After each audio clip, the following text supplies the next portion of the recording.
here.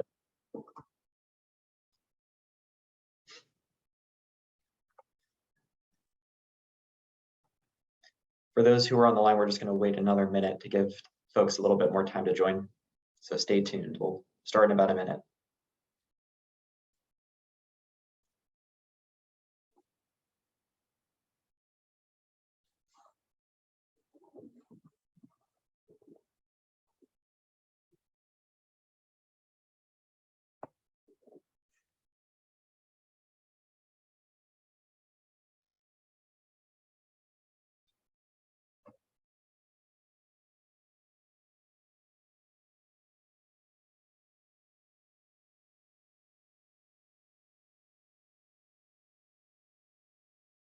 We'll wait another 30 seconds, then we'll get started.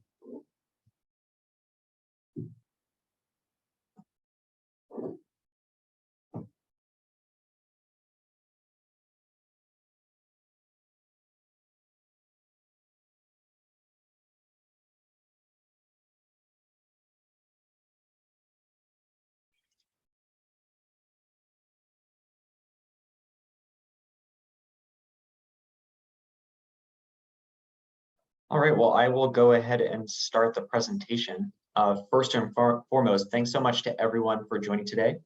For those of you who don't know me, my name is Doug Miller, Deputy Director at the Clean Energy Buyers Institute.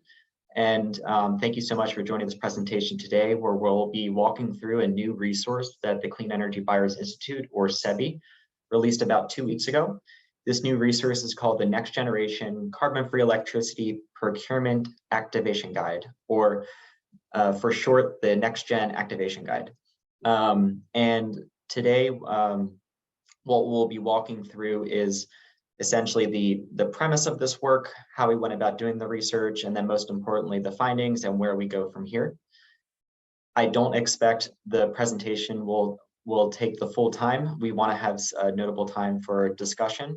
And so once I ask that folks keep their questions until the end, and/or feel free to throw them in the chat box, but we'll then have time for question and discussion at the end of the presentation. So stay tuned for that. And without further ado, we can dive right in.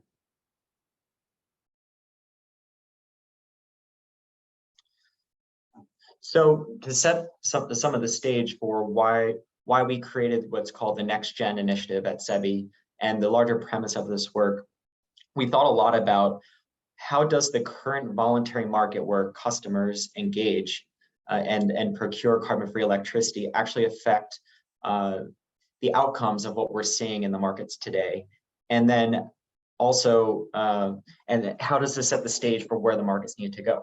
And so when we think about how the current market system works, the current market system essentially relies on a combination of accounting rules, instruments, and goal-setting frameworks that together motivate and enable companies to procure renewable electricity, covering their historical electric load on an annual basis.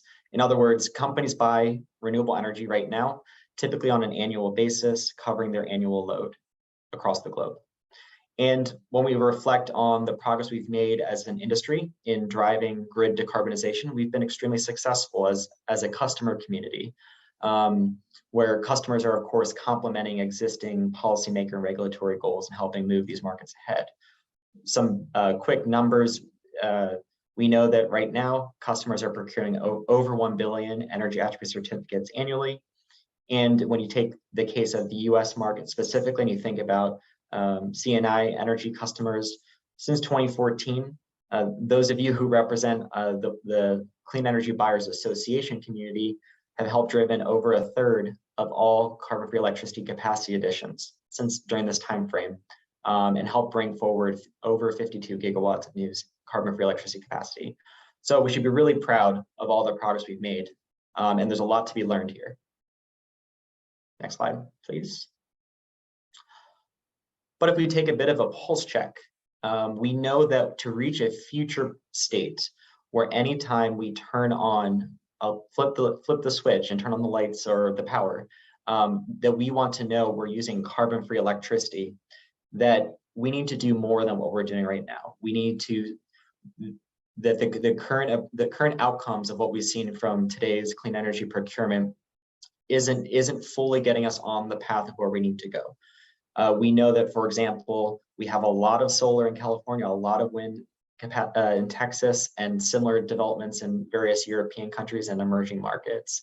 And so the larger premise of the work for the Next Gen initiative is, how do we enable customers who want to do more and set next generation procurement objectives? How do we enable them to send more targeted market signals with their spend, with their procurement? And so in other words, thinking about this a different way, when we think about how the current market system, meaning the system of the energy attribute certificates that underlie all carbon-free electricity procurement, the underlying data that feed into those certificates, the leadership programs, and greenhouse gas accounting, when we think about how that has shaped today's procurement and the great outcomes we've seen, how do we adjust this current system of these 4 pillars so that we can enable a broader suite of procurement options that enable customers who want to go further to do so? And so, in other words, how do we enable a new set of procurement options for companies? So the way, I think this is an important point here. I think it's really important to highlight how we've been going about this work. So for those who are less familiar with CEBI, the Clean Energy Buyers Institute, and our Next Gen initiative, CEBI is a 501c3 research and education nonprofit, and we work to solve the toughest questions and issues in energy markets. And when we got started with this work, we realized that there's a lot of conversation about how do we make voluntary markets work better? How do we help companies achieve a broad set of next generation goals? And when we got started on this endeavor, really earlier this year, first and foremost, we said, okay, how do we put ourselves in the shoes of the users? Meaning, on one side, the customers, those who are actually procuring carbon-free electricity products, as well as the solution providers, those who build the solutions and rely on the underlying system that enables their solutions, as well as the stakeholders who maintain the pillars that underpin all carbon-free electricity procurement. And so with all the work we've done, we've really done our best to go beyond high level or abstract thinking, go straight to the core of what actually do folks want, what actually do customers want to buy, what actually do we need these different market system stakeholders to do so we can enable next generation solutions. And during this process, because this is a CEBI initiative rather than a CEBA initiative, we formed a diverse community of over 100 organizations whom we call Next Gen activators that include, for example, various CEBA members, clean energy customers and solution providers, as well as a set of diverse stakeholders, including energy attribute certificate issuing bodies and registries, data providers, leadership programs, and greenhouse gas accounting standards bodies. And over the past few months, the way that we went about the work was, again, putting ourselves in the frame of almost as if we're developing a technology product.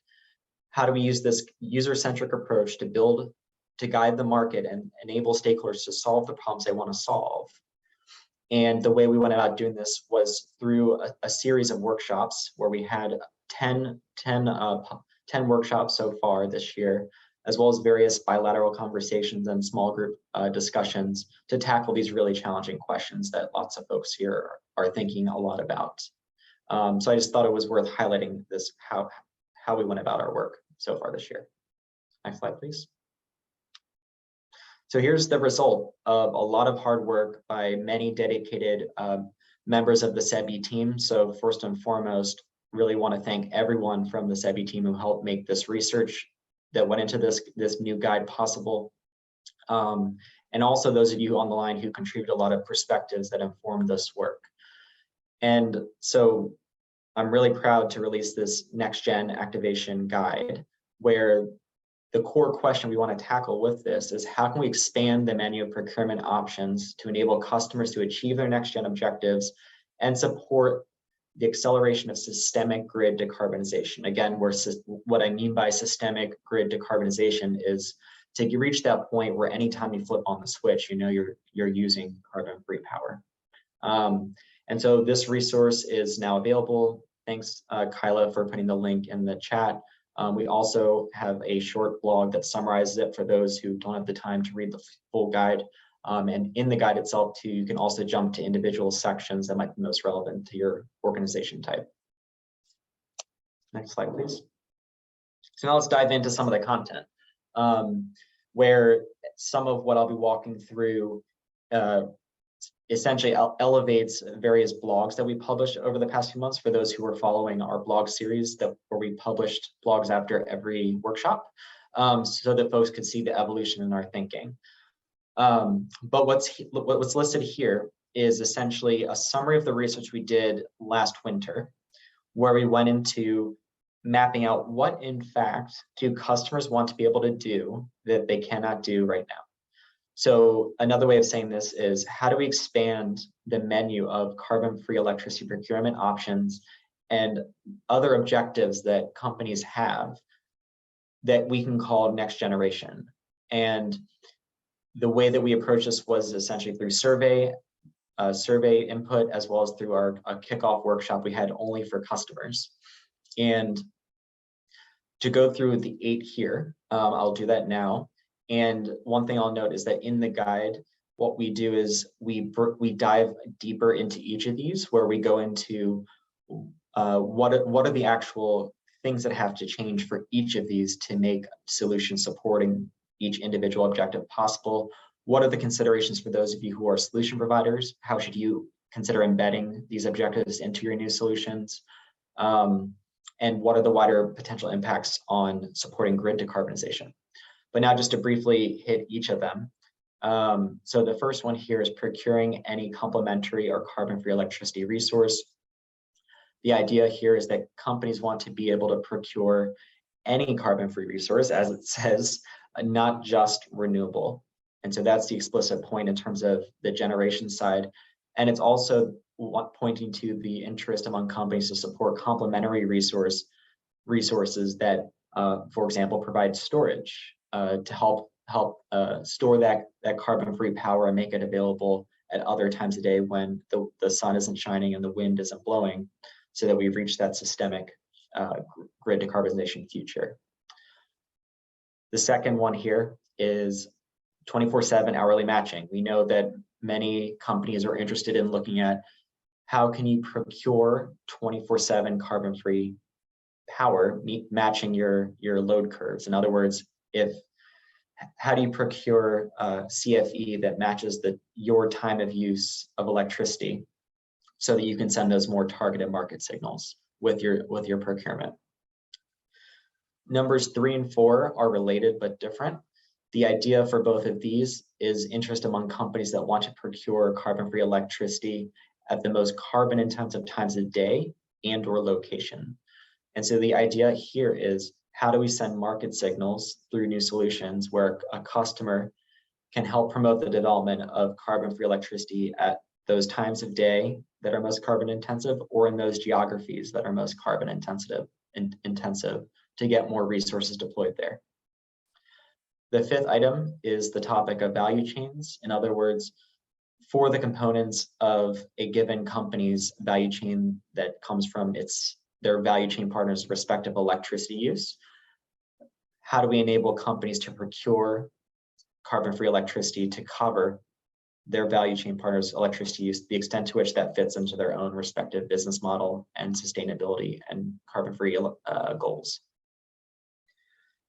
The 6th objective here is, how can we enable companies to procure carbon-free power in an overbuy in certain locations when they have limited or no options in certain other locations where they have load. In other words, if a company doesn't have an option in a particular country to procure carbon-free electricity, in addition to important efforts to engage policymakers to make options available, let's enable companies to at least over-procure elsewhere and count that, so that they send those market signals somewhere rather than nowhere.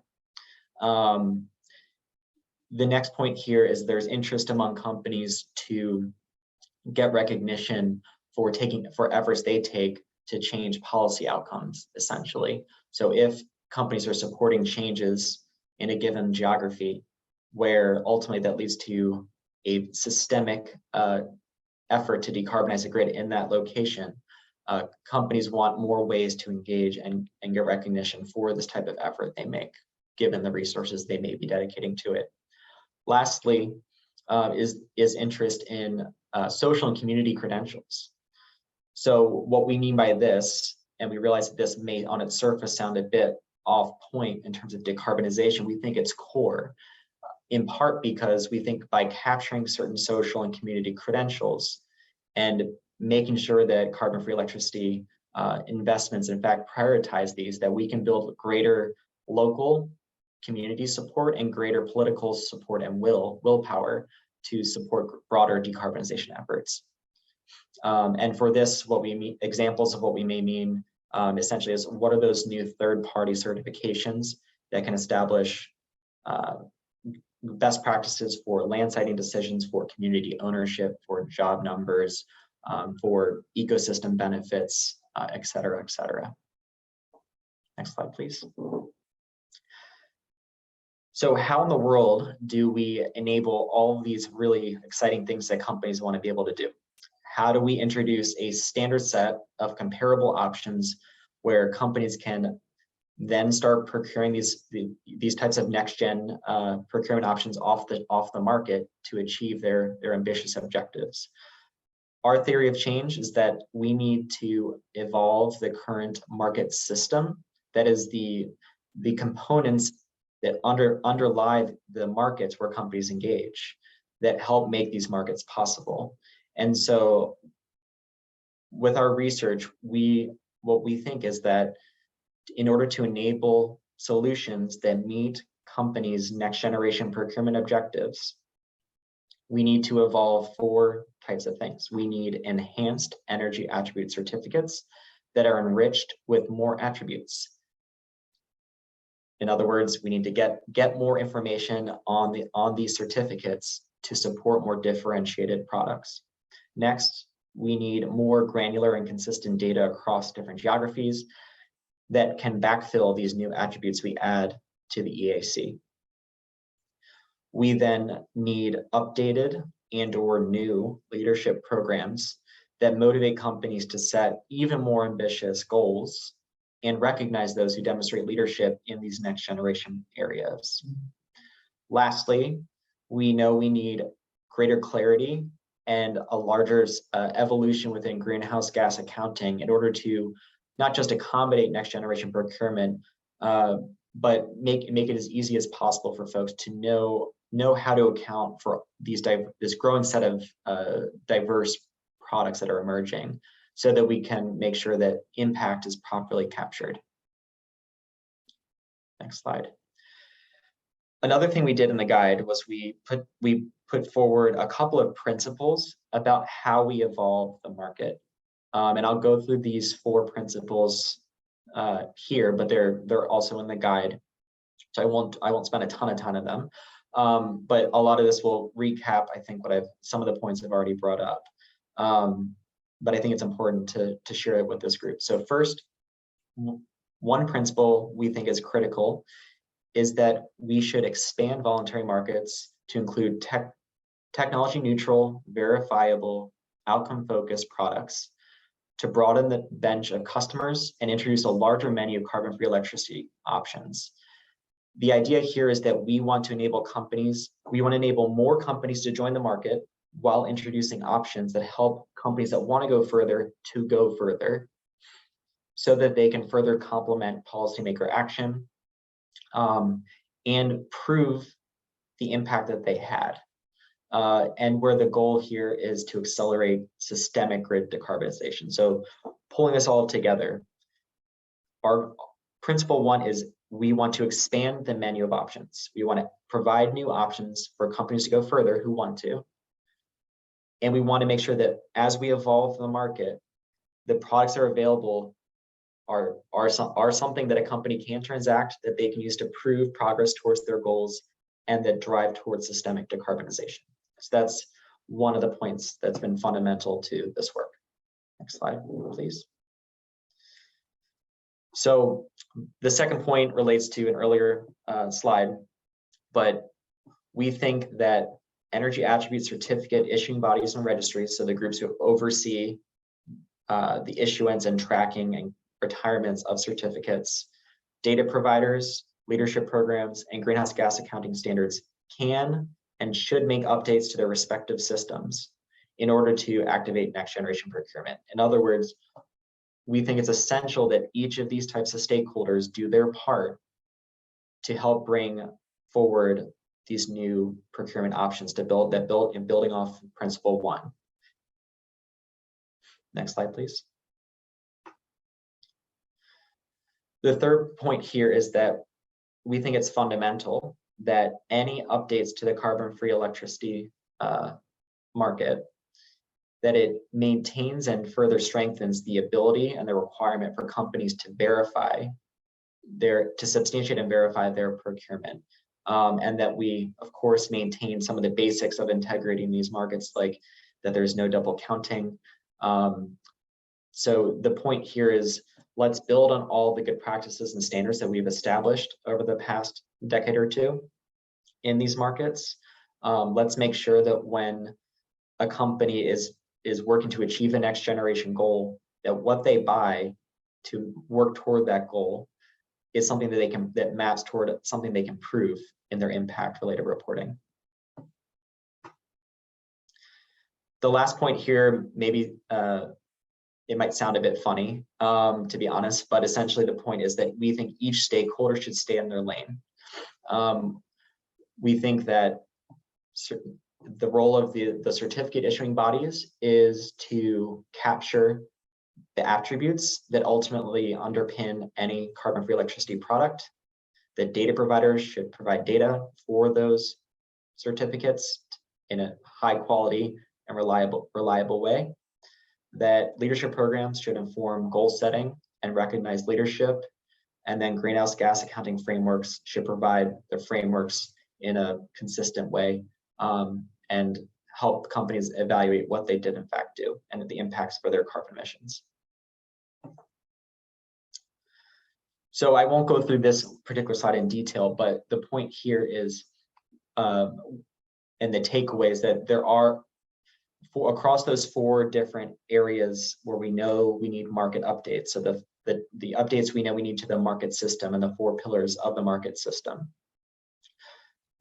There are different updates that are needed across each of those to enable each of them the 8 next generation procurement objectives. In other words, if we want to enable as many or all of these next generation objectives as possible, we need at least 1, and in some cases up to 4 updates across these different parts of the market system. And so this is in part here to show that for those market system stakeholders that have a critical role to play, this is why. Unless we get these evolutions across these 4 areas, that will create blockers for solutions that try to fulfill these objectives. Next slide. So just as we move to the next part, just a recap, there are these 4 key market system stakeholders. And for us, I'd say at the beginning of the journey for the Next Gen initiative, we knew that these were the areas that we would focus on, but what became clear is that the initiative would have the greatest impact in moving the market by empowering each of these stakeholders with very specific information and guidance about what each of them can do, options that maybe there are on the table, so that they can activate these diverse next generation solutions. And so some of the slides coming up, you'll see a little bit more of the guidance we provide for each. But before doing that, here's a summary of all of the updates that we think market stakeholders need to make to enable next generation procurement, where I'll start with solution providers. Even though I haven't mentioned that group yet, essentially, all of this work is to enable solution providers, the energy providers and service providers in the room, to broaden their offerings to customers so that customers can achieve their objectives. And to get there, in this research and the various workshops we then identified one, that we need 5 new types of attributes added to EACs in a consistent way so that companies can distinguish different options based on these attributes, procure them, and then substantiate their procurement based on those attributes. Next, we know that there's then a specific set of data that we need to make available to certificate issuing bodies and registries to bring forward these 5 new attributes. And so that registries can make this information available to folks. We know we also offer specific new guidance for what customer leadership programs could look like and how they could evolve to motivate and recognize leadership for each of these, for solutions that cover each of these 8 next-gen objectives. And then lastly, we go into what we think are the immediate, medium, and longer term updates to the greenhouse gas protocol specifically, so that we can, 1, enable companies to capture different types of next generation procurement objectives in their accounting, clarify any parts of the protocol that aren't fully clear in terms of how to account for some of these next gen options, and then also ultimately to better reflect broader notions of impact, which may in fact feed into all of these other areas in terms of the types of certificates companies buy and the leadership and how leadership programs look at their work.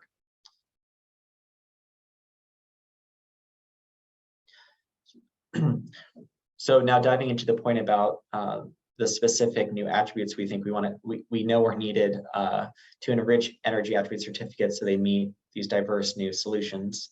There are 5.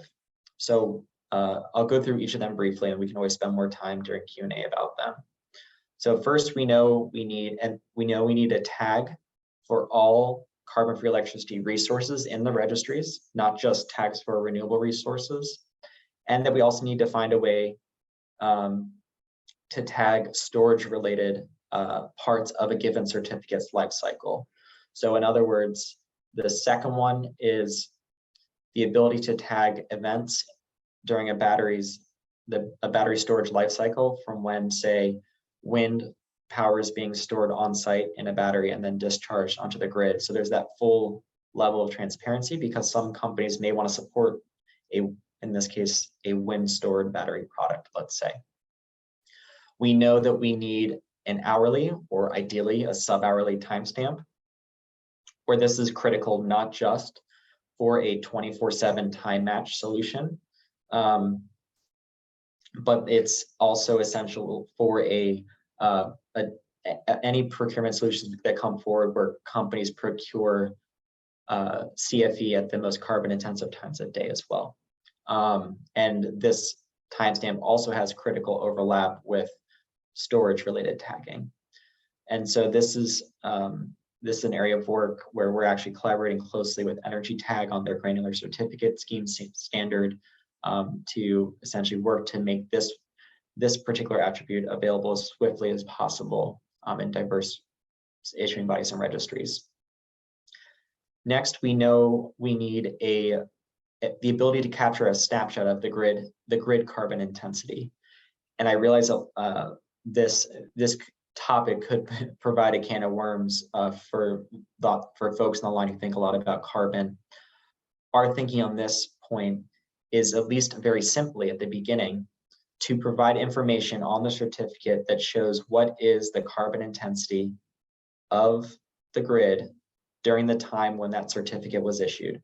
Ideally, it would be very granular, but even if it's monthly, where the idea is that we want to enable companies to procure certificates, bundled or unbundled, where they can make a decision and search for options based on which certificates are from the most carbon intensive times of day or carbon intensive locations. In other words, introduce carbon as a new attribute that can be distinguished across options that are available and chosen from.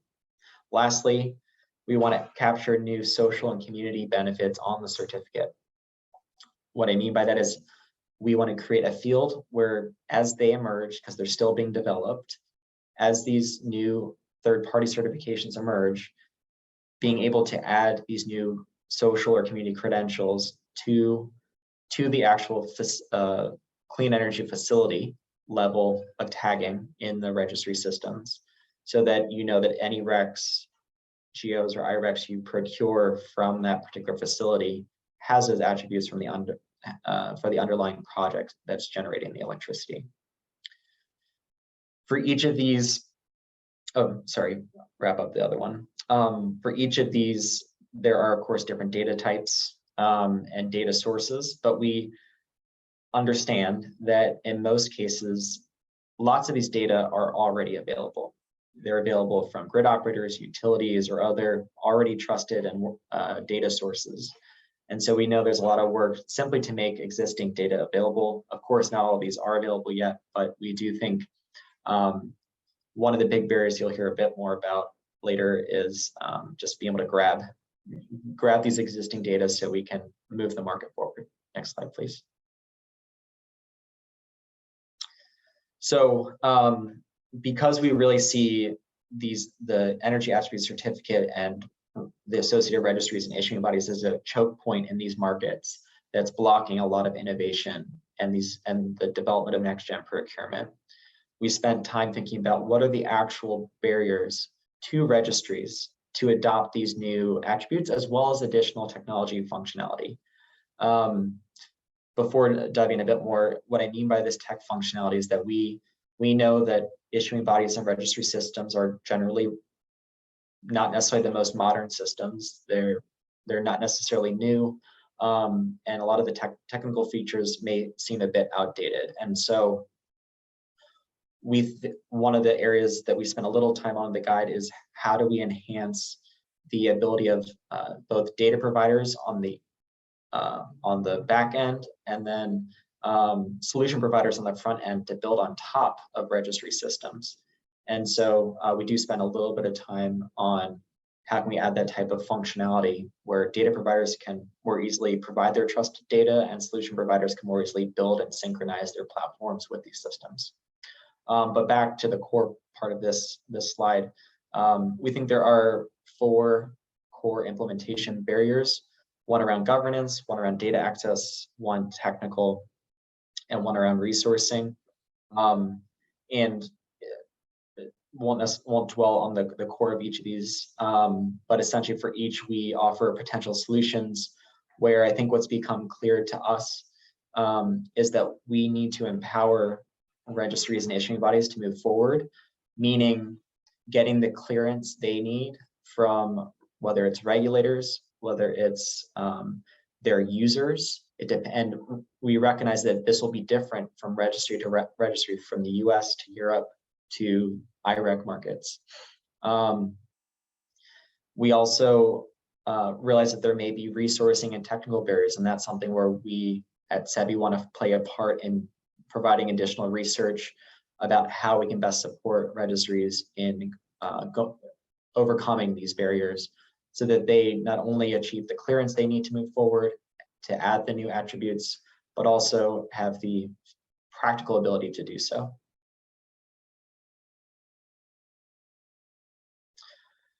So here is a summary of the initial guidance we have for what could these new leadership programs look like that motivate next generation goal setting among companies. Essentially, just to summarize everything here, we think there's opportunities to either work with existing leadership programs, so think RE100, Green Power Partnership, et cetera, or ideally in collaboration with these existing programs, create new ones, where these new communities of customers set these even more ambitious targets. For example, achieving a 24/7 hourly matched target. For example, a community that focuses on procuring carbon-free electricity in the most carbon-intensive times or locations. Those that make great progress in decarbonizing their value chains. Those who together advocating for policy change and delivering systemic results in the geographies where they're working hard. Those that move forward on various social and community credentials. And so this is how we're thinking about leadership programs. And in the year ahead, we will be working with leadership programs to figure out who wants to take ownership of these different categories versus which ones may need us to figure out who can form a new program. Next slide.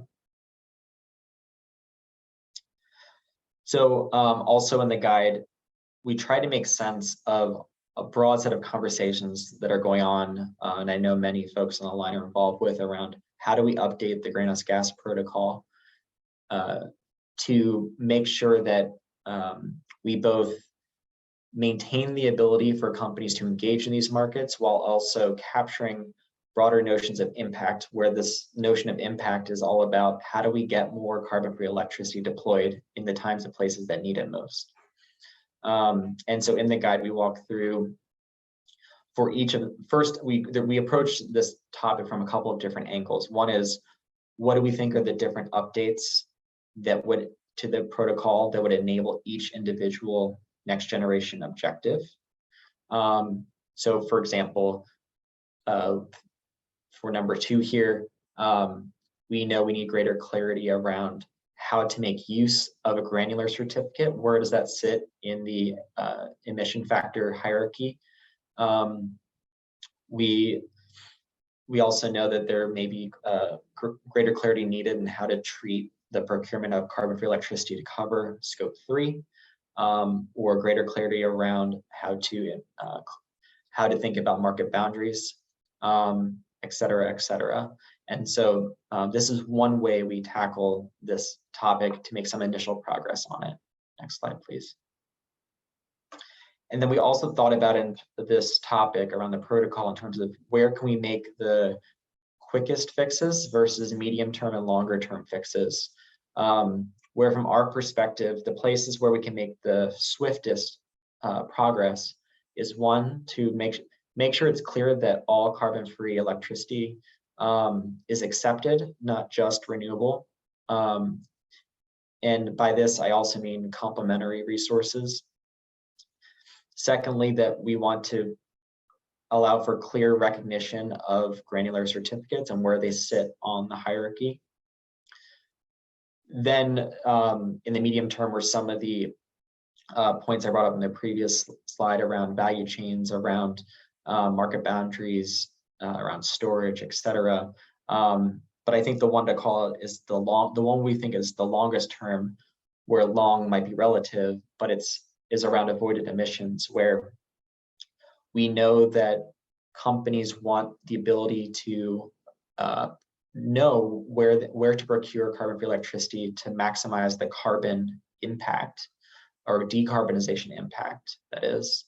At the same time, there are a number of challenges that are to work out in terms of how to actually evaluate what that carbon number would in fact be, how to think about attribution, et cetera. And so there are some fundamental questions that have not been worked out yet. And so this is why we think this is one that is absolutely should be on the table, but we don't yet have the clear answers for how to deliver it yet.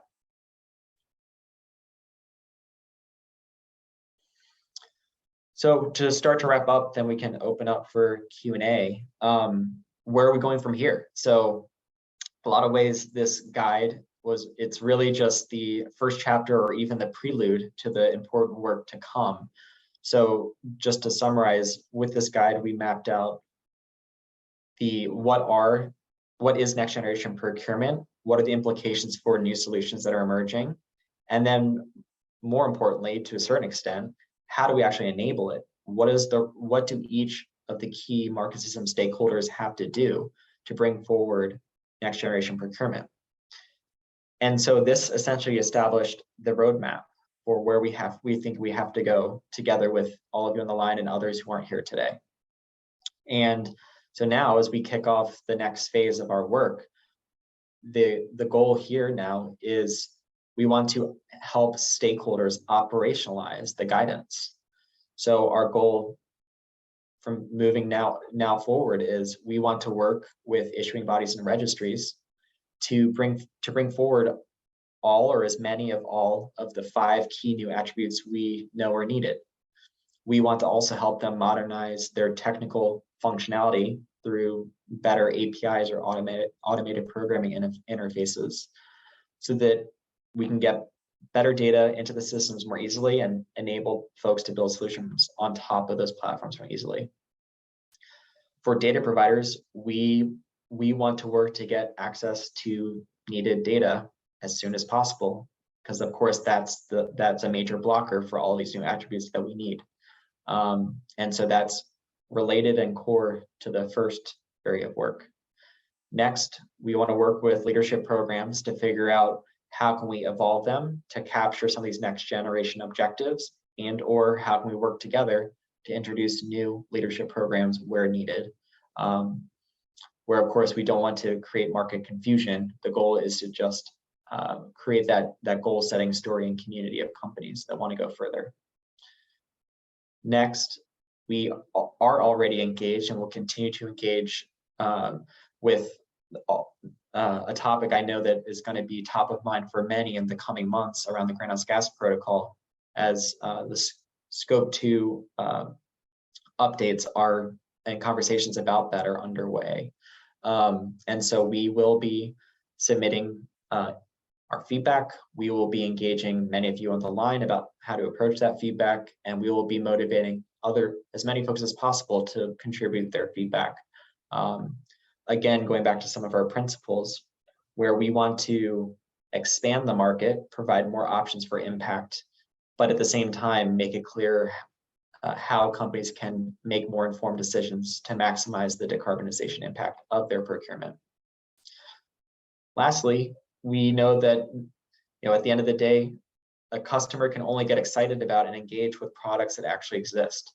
And so we want to continue to work with solution providers who are trying to push the envelope with what they're offering customers, and can also serve as a partner of ours in engaging these stakeholders in addition to customers, to come up with solutions that cover as many of these 8 objectives as possible.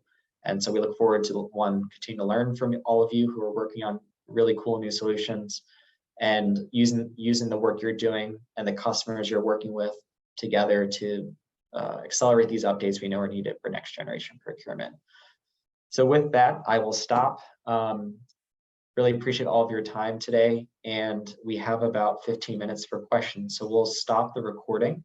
And so folks should feel free to chime in, and I guess I will maybe also go off the spotlight.